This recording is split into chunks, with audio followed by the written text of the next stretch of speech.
भाइयों, शब कद्र के हवाले से कुरान हकीम की आयात और 10 सहीह इस्नाद हदीस इंशाअल्लाह ताला। मेरे भाइयों, कुरान हकीम में कम से कम 3 मकामात पर उस रात का जिक्र मौजूद है जिस रात के अंदर अल्लाह ताला ने कुरान पाक को नाजिल फरमाया। वही रात जो है वो शब कद्र भी है, कद्र वाली रात, लैलतुल कद्र। वही बरात, छुटकारे वाली रात है। कद्र तकदीर के मानों में भी ले सकते हैं, फैसले की रात, और वही रात लैला मुबारका भी है। इस हवाले से ये 3 आयात 3 मकामात से सुन लीजिए, उसके बाद इंशाअल्लाह 10 सहीह इस्नाद हदीस है। पहला रेफरेंस सूरह अद-दुखान, सूरत नंबर 44, जिसकी निस्बत से ये मसला नंबर 44 है। ये मैंने उसको इसी की निस्बत से रखा था, शब बरात वाला। आयत नंबर 1 से 6 तक। औज़ु बिल्लाहि मिनश शैतानिर रजीम, बिस्मिल्लाहिर रहमानिर रहीम। हामीम वल किताबिल मुबीन इन्ना अंज़लनाहु फी लैलतिन मुबारकतिन इन्ना कुन्ना मुंज़िरीन फीहा युफ़रक़ु कुल्लु अम्रिन हकीम अम्रन मिन इंदिना इन्ना कुन्ना मुरसिलीन रहमतम मिन रब्बिका इन्नहु हुवस समीउल अलीम। हामीम हुरूफ मुक़त्तआत है। उस रोशन किताब की कसम, लोहे महफूज भी हो सकती है, कुरान हकीम भी। बेशक हमने इस कुरान को एक मुबारक रात में नाजिल किया और हम ही डर सुनाने वाले हैं आखिरत का इस किताब के जरिए। इस रात में बांट दिया जाता है हर अहम काम। वो जो कहते हैं जी वो शब बरात में, वो शब कद्र के बारे में तमाम काम हमारी तरफ से होते हैं और हम ही फरिश्तों को भेजने वाले होते हैं, यानी उसमें फरिश्ते भी नाजिल होते हैं। रहमत है तुम्हारे रब की तरफ से, बेशक वो सुनने वाला और इल्म वाला है। अच्छा, अब जुल्म ये किया गया, उन्होंने कहा ये जो है वो शब बरात के बारे में आयात है, अंदाजा करें। अब वो शब बरात के बारे में, तो कुरान तो शब बरात में नाजिल नहीं हुआ। उन्होंने कहा कुरान 2 बार नाजिल है। हेलो सामो, यानी एक झूठ को छुपाने के लिए दूसरा झूठ। कहते जी एक दफा कुरान जो है वो लोहे महफूज से पहले आसमान में नाजिल हुआ है, तो वो जो नाजिल हुआ था ना, वो हुआ था शब बरात में, और जो पहले आसमान से दुनिया में नाजिल हुआ है वो शब कद्र में हुआ है। अब ये कहां लिखा हुआ है, किस जगह पे लिखा हुआ है? इवन जो आप रवायतें भी सही पेश करते हैं शब बरात के हवाले से, उनमें भी ये मौजूद नहीं है कि उसके अंदर कुरान नाजिल हुआ है। लेकिन एक जो कहते छाड़ देती है स्मालोन, तो बात मशहूर कर देते हैं, उसकी कोई असर नहीं होती है। कुरान खुद इसकी हिफाजत कर रहा है। कुरान कह रहा है कि हमने इस कुरान को एक बाबरकत रात में नाजिल किया। आप कुरान से पूछेंगे वो रात कहां है, वो है अगला रेफरेंस, सूरह अल-बकरा आयत नंबर 185। शहरु रमज़ान अल्लज़ी उन्ज़िला फ़ीहिल क़ुरआन हुदल लिन्नास व बय्यिनातिन मिनल हुदा वल फ़ुरक़ान।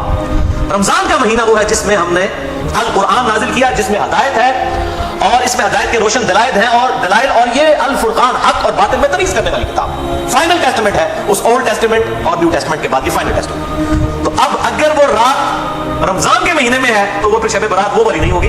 शब बरात जो है वो शब बरात शब कद्र की शब बरात है, यही शब मुबारका है। तीसरा रेफरेंस कुरान हकीम की मुकम्मल सूरत है, सूरत अल कद्र, सूरत नंबर 97 पारा नंबर 30 पे। इन्ना अंज़लनाहु फ़ी लैलतिल कद्र, बेशक हमने इस कुरान को तकदीर के फैसलों वाली रात में नाज़िल किया। वमा अदराका मा लैलतुल कद्र, और तुम्हें क्या इदराक है, तुम्हें क्या पता कि ये लैलतुल कद्र कैसी रात है। लैलतुल कद्र खैरुम मिन अल्फ शहर, ये वो रात है जो कि 1000 महीनों से अफजल है। यानी कमरी एतबार से आप समझ ले कोई 84-85 साल, और सोलर ईयर्स के एतबार से 82 साल की इबादत से बेहतर है इस रात में इबादत करना। तनज़्ज़लुल मलाइकतु वर्रूहु फ़ीहा बिइज़्नि रब्बिहिम मिन कुल्लि अम्र, इसमें फरिश्ते नाज़िल होते हैं अपने रब की जानिब से तमाम अहम काम लेकर। वही फ़ीहा युफ़रक़ु कुल्लु अम्रिन हकीम। देखिए कुरान के पीछे कुरान की आयत, कुरान की सबसे बेस्ट तफसीर वो है जो कुरान से की है। सलाम, ये रात सरापा सलामती है, हिया हत्ता मतलइल फज्र, और ये सलामती है फजर का वक्त शुरू होने तक, तुलुए फज्र तक। वैसे तो बुखारी मुस्लिम की मैंने हदीस बयान की कि पूरा साल ही आखिरी तिहाई रात में अल्लाह ताला की तरफ से निदा आती है, लेकिन इसकी खुसूसी ये है कि मगरिब का वक्त शुरू होने से लेकर तुलुए फजर तक ये पूरी की पूरी रात अल्लाह ताला की तरफ से एक खास रात है जिसमें फरिश्ते नाज़िल होते हैं, अहम काम बांटे जाते हैं, तकदीर के फैसलों की रात है। तो यही शब कद्र है, यही शब बरात है, यही लैला मुबारका है। ये सारे के सारे नाम इसी पे फिट बैठते हैं। अब आखिर में 10 सहीह इस्नाद अहादीस और 10 की 10 जो है वो मैं मिशकात से उनके नंबर भी बता दूंगा, और बुखारी और मुस्लिम प्राइमरी बुक्स के नंबर नहीं बताऊंगा, मिशकात के नंबर बताऊंगा जो एनसाइक्लोपीडिया ऑफ हदीस है। पहली हदीस सही बुखारी सही मुस्लिम दोनों में है, मिशकात में है 1958।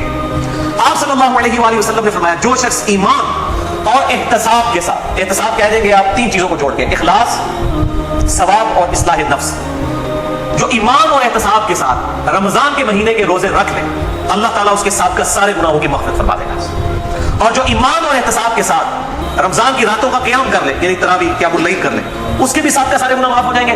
और जो ईमान और एहतसाब के साथ लैलतुल क़द्र का क़याम कर ले, उसके भी साथ का सारे गुनाह माफ। लेकिन लेकिन लेकिन सिर्फ छोटे गुनाह, कबीरा गुनाह सिर्फ तौबा से माफ होते हैं, छोटे गुनाह तो ऑटोमेटिकली माफ हो जाते हैं नेक अमाल करने से।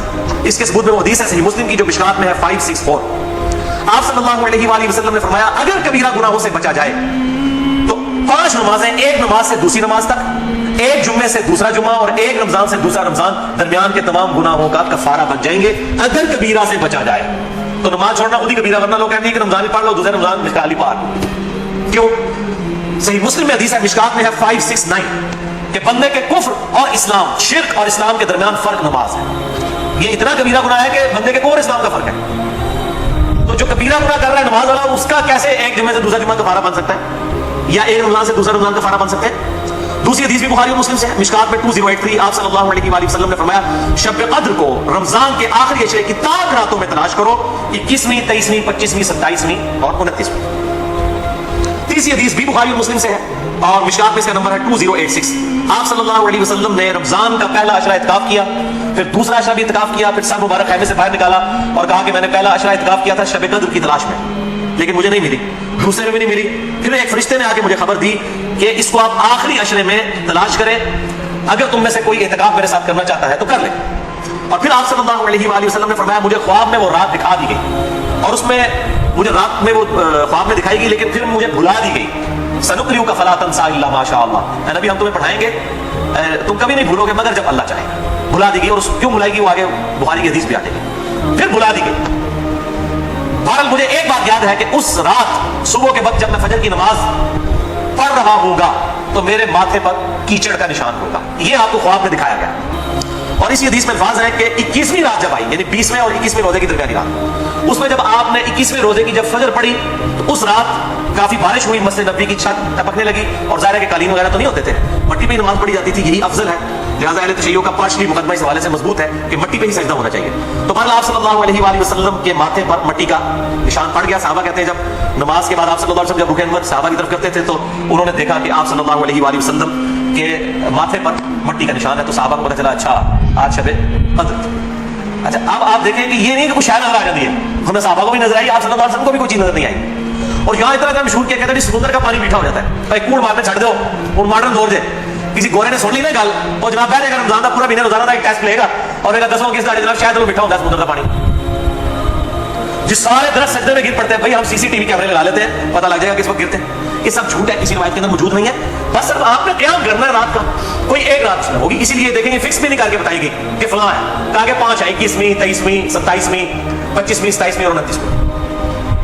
چوتھی حدیث صحیح مسلم سے عبداللہ بن انیس کی، مشکات میں 2087، اس میں بھی یہ پورا واقعہ ہے لیکن اس میں الفاظ یہ ہے، دوسرے صحابی کہتے ہیں کہ وہ 23ویں شب، ابو سعید خدری کہہ رہے ہیں وہ 21ویں تھی کیچڑ والی، اور عبداللہ ابن انیس کہہ رہے ہیں وہ 23ویں تھی، لیکن یہی دو اختلاف آ گئے. تو وہ 21ویں بھی ہو سکتی ہے، 23ویں بھی، 25ویں بھی، 27ویں بھی. اور اس کی حکمت کیا ہے بدلنے کی میں بات بتاتا ہوں. تو یہ شب قدر کے حوالے سے ایک دعا بھی بڑی مشہور ہے، اللہم انک عفو تحب العفو فاعف عنی. یہ روایت مشکات میں بھی موجود ہے 2091 اور جامع ترمذی اور سنن ابن ماجہ میں موجود ہے، لیکن یہ روایت منقطع ہے. وہ تابعی جو ہے عبداللہ بن بریدہ، اس کا سماع عائشہ سے ثابت نہیں ہے.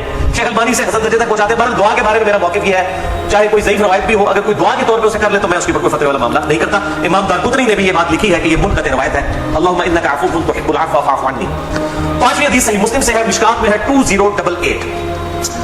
سیدنا ابی ابن کعب کو کسی نے بتایا کہ عبداللہ ابن مسعود کہتے ہیں رضی اللہ تعالیٰ عنہ کہ جو شخص روزانہ آخری پہر جاگے گا تہجد کے وقت تو وہ شب قدر پا لے گا. اب یہ دیکھیں کہ روزانہ جو جاگے گا ظاہر وہ پا ہی لے گا. عبداللہ ابن مسعود کی جب یہ بات پہنچی ابی ابن کعب تک تو انہوں نے کہا اللہ تعالیٰ ہمارے بھائی پہ جو ہے وہ رحم فرمائے. انہوں نے شاید یہ بات اس لیے کہی کہ لوگ صرف اکتفا ہی نہ کر لیں رمضان کے قیام پہ ہی، اس لیے انہوں نے یہ بات کی ہوگی، ورنہ ہمارے بھائی عبداللہ ابن مسعود کو یہ بات خوب پتا ہے کہ شب قدر جو ہے یہ رمضان کے آخری عشرے میں آتا ہے. اور پھر انہوں نے کہا کہ میں اللہ کی قسم اٹھاتا ہوں کہ شب قدر جو ہے وہ 27ویں رات ہے. اور تابعی کہتے ہیں کہ انشاءاللہ کے بغیر قسم کھائی، کیونکہ اگر آپ انشاءاللہ کے ساتھ قسم کھائے نا تو وہ قسم ڈاؤٹ فل ہوتی ہے کہ اگر اللہ نے چاہا. انشاءاللہ کے بغیر قسم کھائی جاتی ہے تو کنفرم ہوتا ہے کہ وہ بات ڈیفینیٹ کر رہا ہے، کرنے والا واقعی قسم کھا رہا ہے. تو پھر پوچھا کہ آپ کو کیسے پتا ہے کہ 27ویں ہے؟ انہوں نے کہا اس لیے کہ آپ صلی اللہ علیہ وآلہ وسلم نے ہمیں نشانی بتائی ہے کہ اس رات جب سورج صبح کے وقت طلوع ہوتا ہے تو بغیر شعاؤں کے ہوتا ہے، یعنی بالکل ٹکیاں نکلتی ہے. اور ویسے تو عموماً ویسے بھی ٹکیاں نکلتی ہے لیکن وہ شاید زیادہ دیر تک کے لیے ٹکیاں رہتی ہے. اب حالانکہ باقی روایتوں کے اندر 21ویں 23ویں بھی آیا اور یہ قسم اٹھا کے 27ویں، تو اس سے مراد بھی تطبیق کی ہوگی کہ جو انہوں نے پائی ہے وہ اس سال 27ویں کو آئی ہوگی، ورنہ تو یہ بدلتی رہتی ہے. چھٹی حدیث صحیح بخاری سے مشکات میں 2095 کہ آپ صلی اللہ علیہ وآلہ وسلم शब कद्र का दिन बताने के लिए कि आप कौन सी रात कोई आएगी, बात तशरीफ लाए तो दो मुसलमान आपस में झगड़ रहे थे। ये झगड़ने की नौसत देखें, आप सल्लल्लाहु अलैहि वसल्लम भूल गए और आपने फरमाया कि मुझे अल्लाह ने बताई थी और रात, लेकिन फिर मुझे बुला दी गई, सनक़रिउ का फला तंसा इल्ला मा शा अल्लाह। और फिर आपने फरमाया कि इस वजह से बुलाई गई कि दो मुसलमान आपस में झगड़ रहे थे, और फिर कहा हो सकता है कि अल्लाह की इसी में बेहतरी हो, ये भी साथ कहते हैं, वरना उन्हें दो मुसलमानों ने लोग क़यामत तक पहुंचते रहते, कोई अल्लाह ने बताना होता तो बाद में बता सकता, अल्लाह के लिए तो मसला नहीं था, इसी में बेहतरी हो, और ये वाकई बेहतरी है। और फिर फरमाया अब तुम उसे 21वीं 23वीं और 25वीं में तलाश करो। अब यहाँ 27वीं 29वीं का जिक्र कोई नहीं है, वो अलग से हदीस में। तो हिकमत ये है बेसिकली इसको डिफरेंट करने में, ताकि लोग ये पूरा अशरा जो है वो एहतमाम करें। दूसरे लोग कहते हैं जी जिस रात में कुरान नाजिल हुआ था वो होगी तो कोई एक ही रात ना, या 21वीं होगी, ये तो नहीं है कि 14 अगस्त इस दफा जो है 14 अगस्त को आया तो अगली दफा 14 अगस्त जो है 21 अगस्त को आ जाए, ऐसा तो नहीं होगा, 14 अगस्त को ही आएगा। तो ये क्या वजह है कि कुरान जिस रात में नाजिल होना शुरू हुआ वो तो या 21वीं थी या 23वीं थी या 25वीं या 27वीं या 29वीं, तो अगले साल भी वही होनी चाहिए। तो ये दुनियावी बात है तो बात बिल्कुल ठीक है, लेकिन जब अल्लाह ताला ने उसकी सेलिब्रेशन इस तरह कर दी है कि इस साल मैं उसकी सेलिब्रेशन करूंगा 21वीं को, अगले साल 23वीं को, उससे अगले साल 27वीं को, उससे अगले साल फिर शायद 21वीं को हो जाए, फिर कभी 29वीं को, ताकि ये रोटेट करती रहे, मुसलमानों का शौक बरकरार रहे। इसमें नजर कुछ नहीं आना होता, बस क़याम करना होता है। अल्लाह ताला 82 साल की इबादत का सवाब लिख देगा, और उसका आसान तरीका मैं आपको एंड पे 2 हदीसें बता दूंगा सुस्त वजूद लोगों के लिए इंशाअल्लाह मेरे जैसे। साफी हदीस भी बुखारी और मुस्लिम दोनों में है, मिशकात में 2090। अब आयशा कहती है कि जब रमजान का आखिरी अशरा होता तो आप सल्लल्लाहु अलैहि वसल्लम इबादत के लिए कमर बस्ता हो जाते, खुद भी रातों को जाते और अपने घर वालों को भी जगाया करते। अल्लाह ताला हमें भी इस सुन्नत पर अमल करने की तौफीक अता फरमाए, आमीन। आठवीं हदीस सही मुस्लिम से है, मिशकात में 2089। अम्मा आयशा रज़ियल्लाहु ताला अन्हा कहती हैं कि आप सल्लल्लाहु अलैहि वसल्लम जिस कदर रमजान मुबारक के आखिरी अशरे में इबादत और सखावत वाला मामला करते थे, पूरा साल कभी ऐसा नहीं करते थे, उस आखिरी अशरे में खुसूसन। नवी हदीस तो है ही बिल खुसूस पर्टिकुलरली इत्तिकाफ के हवाले से, और इत्तिकाफ भी बेसिकली शब कदर की तलाश के लिए होता है। कम से कम 10 दिन मस्जिद में टिका तो रहेगा ना, चलो सुते ही लग गई मस्जिद ही तो मिल जाएगी ना शब कदर, और कोई नहीं तो लोग फजर और इशा की नमाज जमात से पढ़ा देंगे। घराटे ले रहे हो तो इत्तिकाफ वालों की तो वैसे ही शामिल आई होती है बेचारों की, इत्तिकाफ वालों को तो रात को भी नहीं सोने देते, और 10 भी मजबूर बेचारे इत्तिकाफ वालों को ही सोना पड़ता है। तो बुखारी और मुस्लिम में हदीस है, मिशकात में 2097। अम्मा आयशा रज़ियल्लाहु ताला अन्हा कहती है कि आप सल्लल्लाहु अलैहि वसल्लम रमजान के आखिरी अशरे का इत्तिकाफ फरमाया करते थे, यहां तक कि आपकी वफात हो गई। हर साल इत्तिकाफ करते थे आप सल्लल्लाहु अलैहि वसल्लम। ये सुन्नत मौक़िदा किफाया है, चंद लोग कर ले तो बाकी की तरफ से अदा हो जाएगी। और फिर आप सल्लल्लाहु अलैहि वसल्लम की वफात के बाद आपकी बीवियां भी मस्जिद नबी में इत्तिकाफ किया करती थी। लेकिन इसी कॉन्टेक्स्ट में बुखारी मुस्लिम में हदीस है, एक दफा आप सल्लल्लाहु अलैहि वसल्लम ने जो है वो मस्जिद नबी में इत्तिकाफ के लिए खैमा लगाया, किसी एक बीवी ने आके खैमा लगाया, फिर दूसरी ने भी वो सोगन वाला सिलसिला करते करते कई खैमे लगे, आपने सारों में बढ़वा के अपना भी बढ़वा दिया, उस साल आपने इत्तिकाफ ही नहीं किया। फिर आपने अगले साल सही बुखारी में आता है 20 दिन का इत्तिकाफ किया, और वो आपका आखिरी साल था। तो आपने इत्तिकाफ ही नहीं किया कि ये यानी अल्लाह की रजा की खातिर इत्तिकाफ किया जाए, ना कि मेरी वजह से कि मेरे साथ एक बीवी इत्तिकाफ बैठी है, फिर दूसरी भी साहब के खाने। इससे बात चली कि मस्जिद नबी में इत्तिकाफ औरतें किया करती थी, और मस्जिद में इत्तिकाफ आज भी मस्जिद नबी में और बैतुल्लाह शरीफ में इत्तिकाफ होता है। और इस हवाले से मेरा मौक़िफ़ थोड़ा अब लीनियंट हो चुका है। अब जो पुरफितन दौर है जिसके अंदर ये मोबाइल कैमरे और वीडियोस और सिक्योरिटी तकरीबन खत्म हो चुकी है मस्जिदों की, इस सूरत हाल में अगर औरतें घरों में इत्तिकाफ कर लें तो इज्तिहादन इसमें भी कोई हर्ज नहीं है, क्योंकि मस्जिदें जो है आजकल औरतों के इत्तिकाफ के एतबार से खतरे से खाली नहीं है। जैसा कि ये मोबाइल फोन है, और लोगों की अगले दिन अखबार में खबर आई थी, वो तस्वीर किसी की चढ़ा दी, इस तरीके से उस औरत ने खुदकुशी कर ली। इस किस्म के वाक़यात होते हैं, लिहाजा इसमें मेरा ख्याल है हदीस जो सख्ती करते हैं वो नहीं करनी चाहिए। हनफियों का मौक़िफ़ मुझे मजबूत लगता है, खुसूसन इस दौर के एतबार से। मैं हराम नहीं कह रहा मस्जिद में बैठना, बेहतर है मस्जिद नबी शरीफ में जहाँ पे सिक्योरिटी है बैठे, लेकिन हमारे मुल्क के अंदर मैं नहीं समझता कि सिवाय चंद एक जगहों के इस तरह की सिक्योरिटी अवेलेबल हो, जहाँ पे हो जरूर करें। लेकिन औरत नफली रोजा और इत्तिकाफ अपने खामद की मर्जी के बगैर नहीं कर सकती, जरा ये ज़हन में रखिएगा। 10वीं हदीस जामिया तिरमिज़ी में है, सुनन अबी दाऊद में है, सुनन इब्न माजा में, मिशकात में 2102। अनस इब्न मालिक का बयान है कि आप सल्लल्लाहु अलैहि वसल्लम रमजान के आखिरी 10 दिन में इत्तिकाफ फरमाया करते थे, लेकिन एक साल ना कर सके तो अगले साल 20 दिन का इत्तिकाफ फरमाया। वो एक साल वो बीवियों की वजह से नहीं किया। और सही बुखारी में 2099 नंबर हदीस है कि जिस साल आपकी वफात हुई, ये 20 दिन वाला इत्तिकाफ आप सल्लल्लाहु अलैहि वसल्लम ने उस साल किया था जिस साल आपकी वफात हुई। और उस बुखारी के हदीस में अल्फाज है कि उस साल भी जिब्रील अलैहिस्सलाम के साथ 2 दफा दौरा कुरान किया। और बुखारी मुस्लिम में आता है ना, जो सैयदा फातिमा के कान में एक बात कही थी कि इस साल मेरे साथ 2 दफा दौरा किया जिब्रील ने, मुझे लगता है कि मेरी मौत का वक्त करीब आ चुका है, तो वो रो पड़ी। और फिर एक और बात कही कि तुम जन्नती औरतों की सरदार हो, तो वो मुस्कुरा पड़ी। तो आप सल्लल्लाहु अलैहि वसल्लम के साथ इस आखिरी इत्तिकाफ में 2 दफा दौरा कुरान जिब्रील ने किया। अल्हम्दुलिल्लाह, ये तिल का आशा तुम कामिला 10 पूरी हुई। अब आखिरी 2 हदीसें शॉर्टकट गिफ्ट के तौर पर शब कदर का आसान क़याम पाने के लिए। पहली हदीस सही मुस्लिम से है 1491 और मिशकात में भी है 630। सैयदना उस्मान इब्न अफ़्फ़ान रज़ियल्लाहु तआला अन्हु अलैहि सलाम कहते हैं कि नबी सल्लल्लाहु अलैहि वसल्लम ने फरमाया, जिस शख्स ने इशा की नमाज जमात से पढ़ ली गोया उसने आधी रात का क़याम किया, और फिर जिसने फजर की नमाज भी जमात से पढ़ ली गोया उसने पूरी रात का क़याम किया। अल्लाहु अकबर कबीरा, अल्हम्दुलिल्लाहि कसीरा, व सुब्हानल्लाहि बुकरतन व असीला। और यार आयत गा सकते हैं ना, کہ رمضان کے آخری عشرے میں پورے عشرے کرنا ہو تو جفت آدھا کی دولہ بن جاتا ہے چاندی وجہ پورا رمضان ہی اہتمام کرے, پورا سال ہی اہتمام کرے, فجر اور عشاء جماعت کے ساتھ, اور کوئی رکعت فوت نہ ہو. اگر ایک رکعت بھی فوت ہوگی تو وہ پاکستانی انڈیا بنگلہ دیش والی جماعت ہے. اللہ کے ضرور جماعت نہیں لکھی جاتی. جماعت اسی صورت میں ہے کہ آپ کی چار رکعتیں امام کے ساتھ اور سلام امام کے ساتھ آپ کریں. تو یعنی امام کے رکوع میں جانے سے پہلے آپ قیام کی حالت میں اس کے ساتھ مل جائے سورہ فاتحہ پڑھ کے, تو آپ کو وہ 4 رکعتیں ملیں گی اور فجر کی 2 رکعتیں اس صورت میں. تو عشاء کی نماز آدھا قیام اور فجر کی بھی, اور رمضان میں تو ویسے ہی اٹھنا ہوتا ہے, بڑا آسان ہے الحمدللہ. دوسری حدیث جامعہ ترمذی میں ہے 806, سنن ابن ماجہ میں 1327, ترمذی میں 806. یہ واحد حدیث ہے آج کے پورے لیکچر میں جو مشکات میں موجود نہیں ہے. میں نے ترمذی اور ابن ماجہ کا نمبر بتا دیا. ابو ذر غفاری رضی اللہ تعالیٰ عنہ کہتے ہیں کہ نبی صلی اللہ علیہ وسلم نے فرمایا, جو شخص امام کے ساتھ قیام اللیل کر لے رمضان میں, یہاں تک کہ امام سلام پھیر کر فارغ ہو جائے, یعنی تراویح پڑھانے کے بعد, تو اسے پوری رات کے قیام کا ثواب ملے گا. اگر کوئی اکیلا تراویح پڑھتا ہے اس کے لیے فضیلت نہیں ہے یہ, جو امام کے ساتھ تراویح پڑھ لینا عشاء کے ساتھ ہی, اس کو پوری رات کے قیام کا ثواب ملے گا. اچھا, یہ جماعت کی جہاں پہ باتیں ہو رہی ہیں یہاں پہ عورتوں کو استثناء حاصل ہے. عورتوں کے لیے واجب نہیں ہے کہ مسجد میں جائیں, چلی جائیں, اگر کر سکتی ہے تمام ضرور کریں. ان کو گھر میں بھی اللہ تعالیٰ انشاءاللہ تعالیٰ اس حوالے سے ثواب عطا فرما دے گا. حضور عورتیں پوچھ رہی ہیں ہم کہاں سے جماعت ہم یہ آسان طریقہ, تو عورتوں کے لیے پھر اس حوالے سے آسانی ہوگی انشاءاللہ تعالیٰ. تو قیام اللیل اور تراویح کے حوالے سے مسئلہ نمبر میرا 20 ہے, وطر کے حوالے سے مسئلہ نمبر 130 ہے, اور آج انشاءاللہ یہ نیو 44 شب قدر شب برات کے حوالے سے ریکارڈڈ ہو گیا اللہ کے فضل سے. رمضان کا آلریڈی 53 ہے, لیکن میں انشاءاللہ اگلے 2 ہفتوں میں اسے 2 نشستوں میں ریوائز کر کے ریکارڈ کروا رہا ہوں انشاءاللہ ڈیٹیل کے ساتھ, 53A اور 53B مسئلہ کے عنوان سے انشاءاللہ تعالی. اور ان طاق راتوں میں صلاۃ التسبیح کا بھی اہتمام کریں.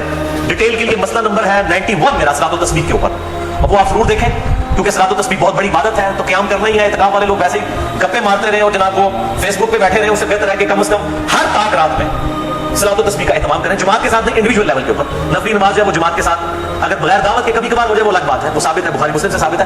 لیکن یہ جس نے اشتہار بازی کی ہوتی ہے کہ فلاں مسجد میں صلاۃ التسبیح کی جماعت اتنے بجے ادا کی جائے گی, یہ چیز ٹھیک نہیں ہے. اگر بغیر لانیہ ہو, اعتکاف والے بیٹھے ہیں, اچانک ایک بندہ آگے ہوتا ہے, پیچھے لوگ نیت کر لیتے ہیں, اس کا جواب بخاری مسلم سے موجود ہے. میں نے اس کے اوپر جو ہے وہ اپنی جو کوسچن آنسر سیشن تھے, مسئلہ نمبر 110 ABCDEFGH, اس کے اندر میں نے یہ بیان بھی کیا ہے الحمدللہ. اللہ تعالیٰ سے دعا ہے جو حق بات میں نے کہی اللہ تعالیٰ ہمارے دلوں میں راسخ فرمائے. اگر جس بات میں میرے منہ سے غلط بات نکل گئی تو اللہ تعالیٰ ہمارے دلوں سے معاف کر دے. ہمیں کتاب و سنت کی تعلیمات پر عمل کر کے دوسرے بھائیوں تک پہنچانے کی توفیق عطا فرمائے. سبحانک اللہم و بحمدک, اشہد ان لا الہ الا انت, استغفرک و اتوب الیک, وما علینا الا البلاغ المبین. جزاکم اللہ خیرا.